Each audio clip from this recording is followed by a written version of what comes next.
The Jodi season is upon us, and I got 7 books that I think is ideal for the Christmas period.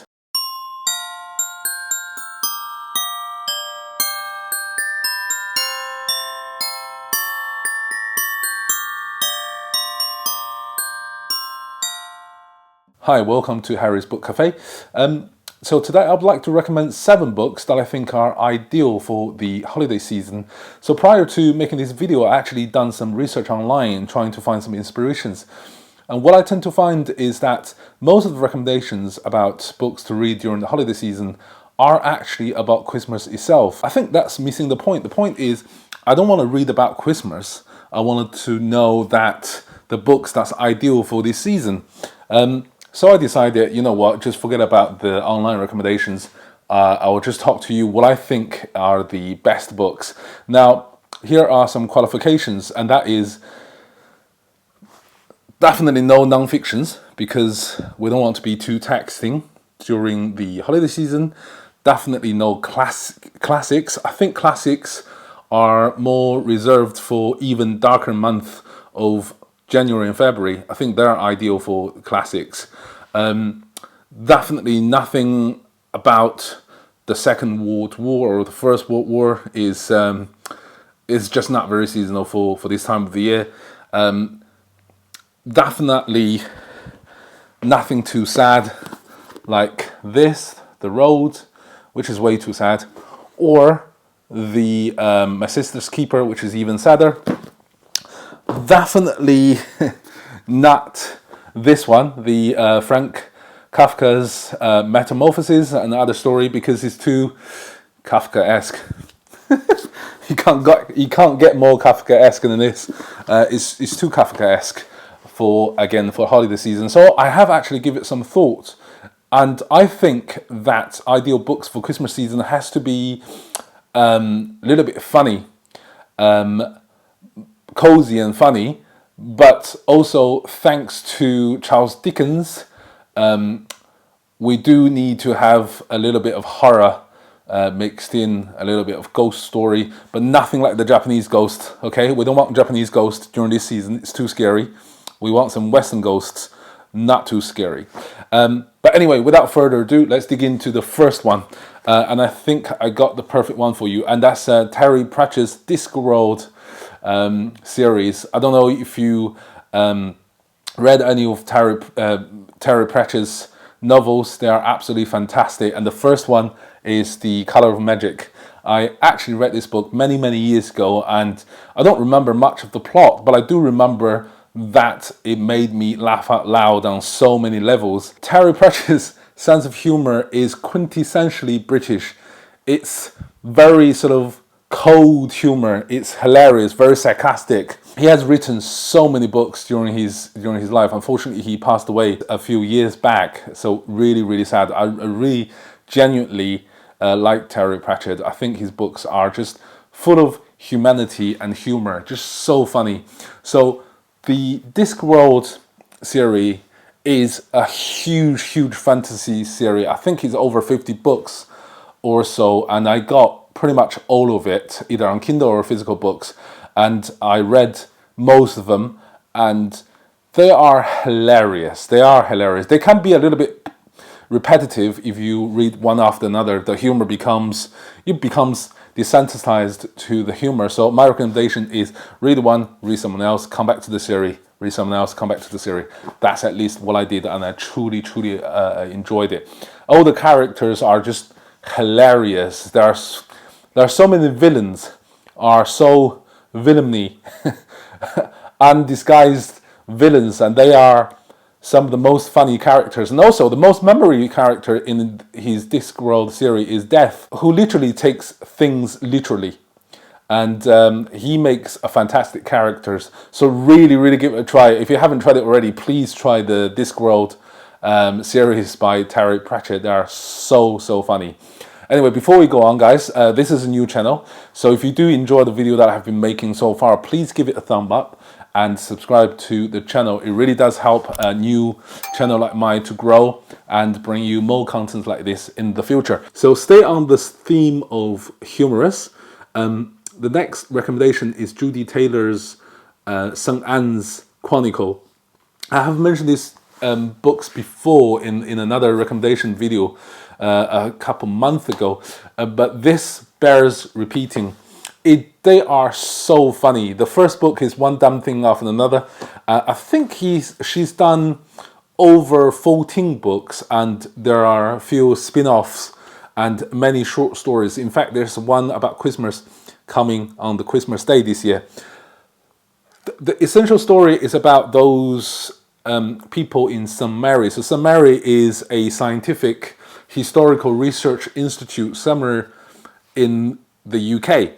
And they have a group of historians and group of security guards and group of technicians working together. And the central premises of the book is that they have this technology called the pod.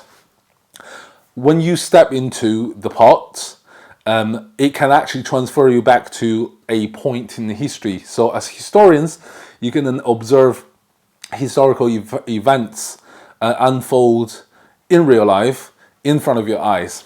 The catch is that you cannot alter anything. You can only observe. If you see a child is about to be killed, you cannot interfere, because history will take revenge on you. And it's not pretty. So those guys keep going back to history and observing history in real terms. And these historians and the security guards and the IT guys, they are the world's biggest disaster magnets. Every time they go back to the past, something happens. They either run for their lives or they are trapped somewhere and trying to stay alive. The characters are described so vividly. They are so lovable. Every single one of them, even the villains, are so believable and genuinely well done. One of the best characterizations of protagonists ever made, I think, in my opinion. You really should give it a try. I read those books first during the lockdown, and I pretty much wiped through all of them during that few weeks period. They are just that unputdownable. So 100% give it a try. Highly, highly recommended. Now we have exhausted the humorous themes. We move on to a little bit more sinister categories. So the first one is The Wonder by the Irish writer Emma Donoghue. This, in fact, has been made into a Netflix series. I haven't seen it, but I did read the book a couple months ago. So essentially the story is about, and it has some historical base in the 18th and 17th centuries in Ireland and England of those people called the fasting girls. So the girls, staying fast. So the story basically involves this 11-year-old girl somewhere in the middle of Ireland, in a very, very rural sort of area of Ireland. And rumor has it that she has been fasting for the last month or so, and seemingly no detrimental effect is having on her either physically or mentally. She seems perfectly normal, and yet she hasn't been eating for the last month or so.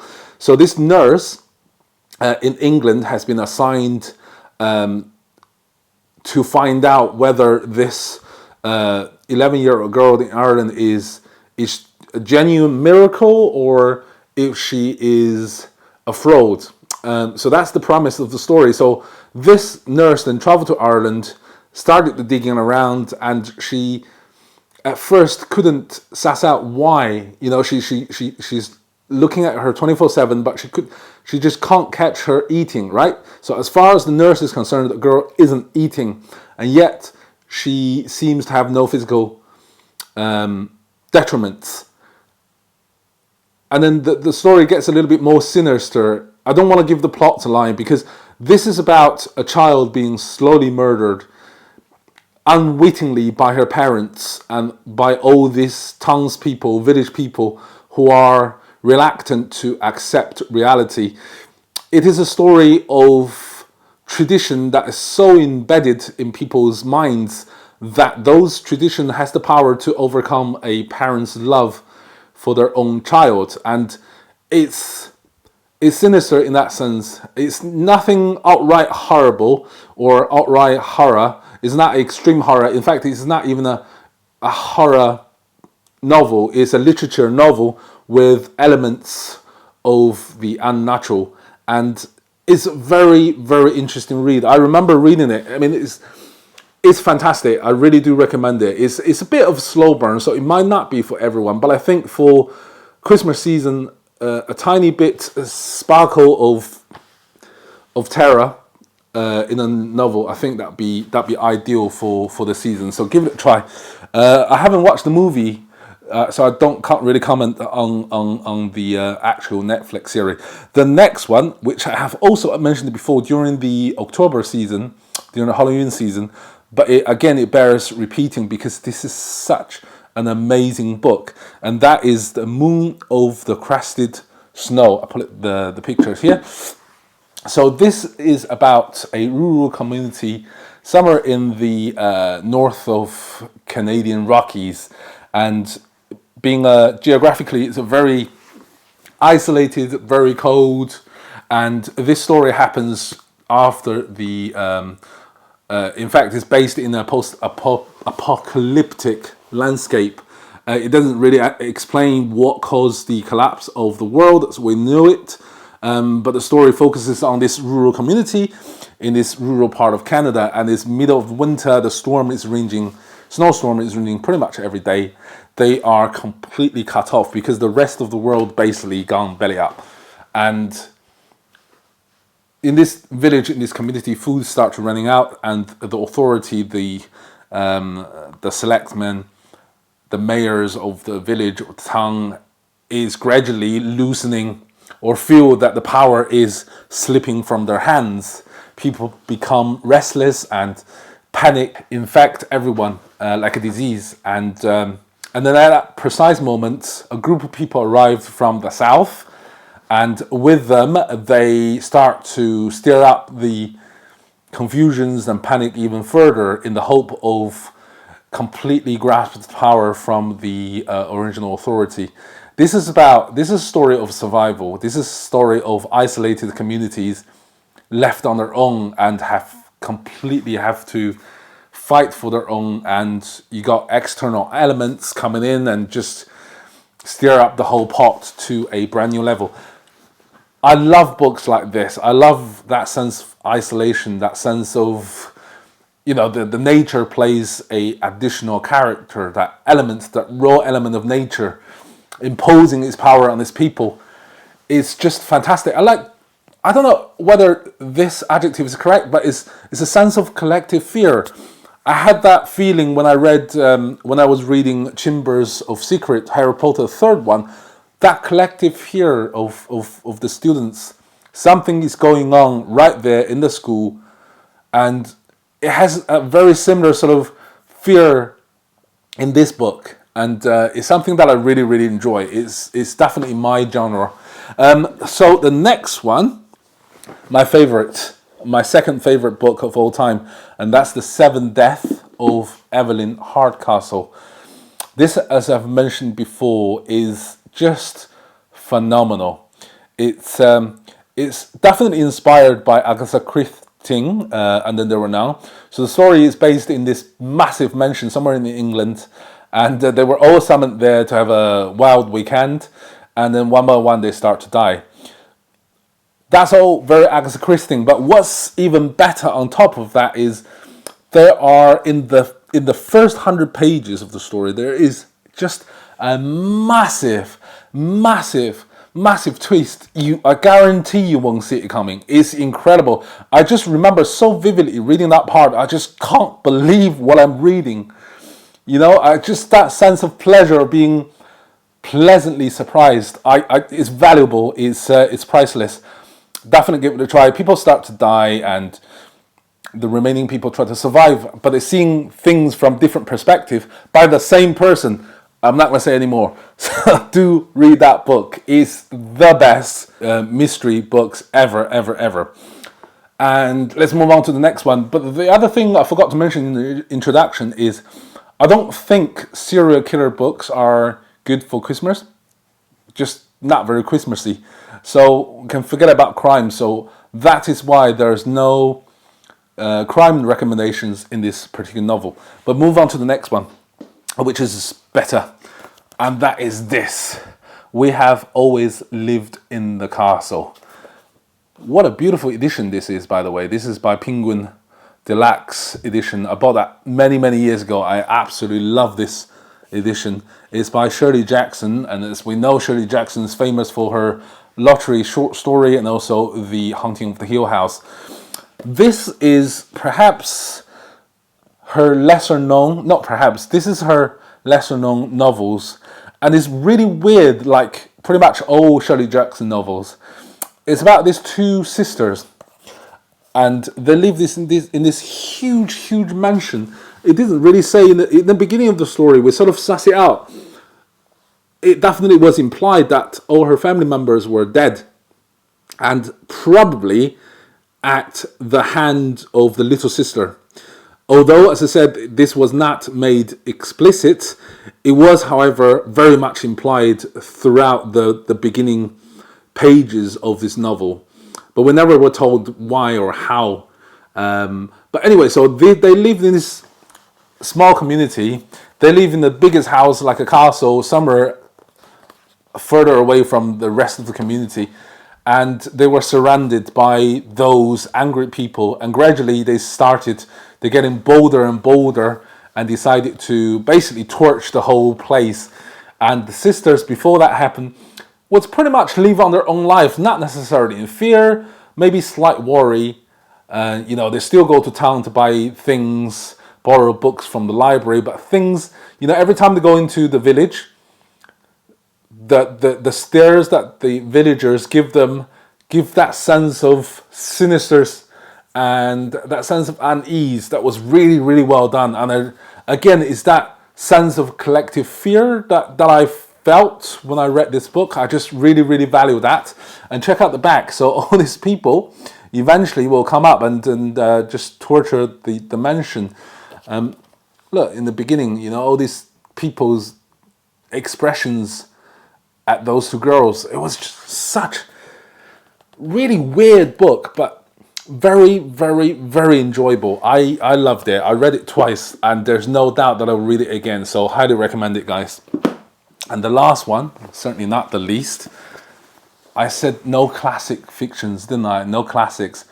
But I guess I can make an exception to this because this is such a Christmassy book. So there's no denying it. So I'll make an exception here. And that, my friend, is The Withering Height. I grew up listening to my mum talking about Jane Eyre, and she also talked about, when she talked about Jane Eyre, her eyes just lit up and tell me how wonderfully written it is, what a beautiful story it is. And then she also mentions Wuthering Height, and whenever she mentions Wuthering Height, the expression is the opposite. She didn't like it. She thinks it's very dark, it's very depressing. It's not at all at Jane Eyre's level.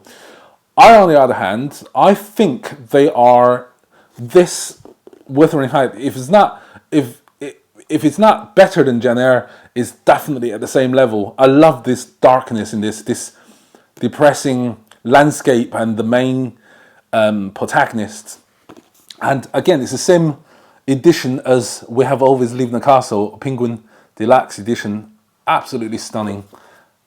Double-sided as always. Just beautiful, beautiful book. And the reason that I made the exception is I think it's very sort of dark, elements of horror, but definitely nothing over the top, not like the Japanese ones.